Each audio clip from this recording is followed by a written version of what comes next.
Hello guys, in today's episode of Digital Photography Lessons for Beginners, lesson number 9, we're going to talk about using the flash that is built in the camera itself. How we can use it and when we can use it and why we should avoid using it. All will be covered in today's episode that I have just learned recently. This is Iyad from Zero to Hero Photography, and I'd like to remind you that this is my 9th day in my 21 days YouTube challenge where I'm posting 21 videos in raw. I'm covering the basics for beginner photographers. If they can go through it from A to Z, they will learn the basic of photography. Let's talk about the flash that is built in the camera.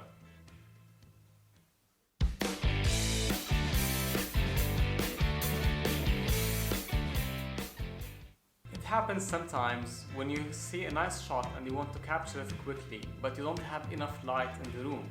So you end up turning on the flash that is built in the camera and take some shots. This is nice, and this is how we can use the flash that's built in the camera, especially if we don't have any other source of light and it's a little bit dark around the shot or the subject of the photo. However, this can be risky sometimes. Using this flash can result in having unpleasant effects after taking the shot.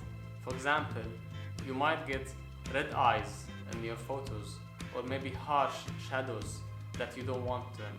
That's why it's better sometimes just to increase the ISO and have a grainy or small noisy photos rather than using the flash that's built in the camera. The flash, by the way, covers a small area around the subject. It doesn't cover big areas. And that's why also we should try to back the camera or the photo with an off-camera flash. These small ones can be handy and can be taken to any event and placed in your pocket.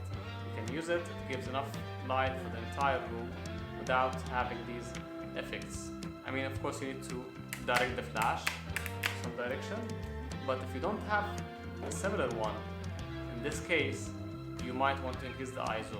But let's assume that you are in a situation where the ISO wasn't enough to raise up the brightness of the photo and you had to use the flash of your camera. How can you use it and avoid having these risks or results? There are 2 steps that you can do actually. First of all, check the settings on your camera for the flash and see how bright the flash is. Reduce it to the minimum because the stronger it is, the harsher the shadows are, and at the same time will be stronger light on your subject, which is not soft. So try to reduce the flash brightness or strong intensity in your camera and make it as low as possible. This is the first step.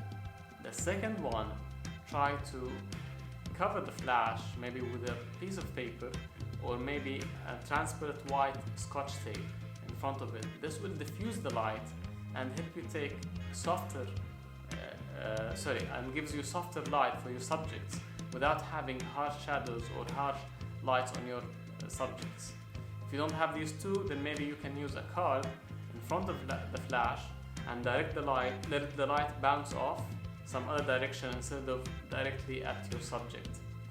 Bouncing the light, for example, if the subject is in front of you and you have a wall next to it, then bounce the card direct the card at the wall, and the flash will go on the card and hit the wall and bounce back at your subject. This will give you a softer effect without having a very bright subject, and at the same time you will avoid having the red eyes effect that we want to avoid. I hope you like these tips for the day. Please hit the like button, subscribe, and activate the notification bell to cheer for me in my YouTube challenge. See you soon.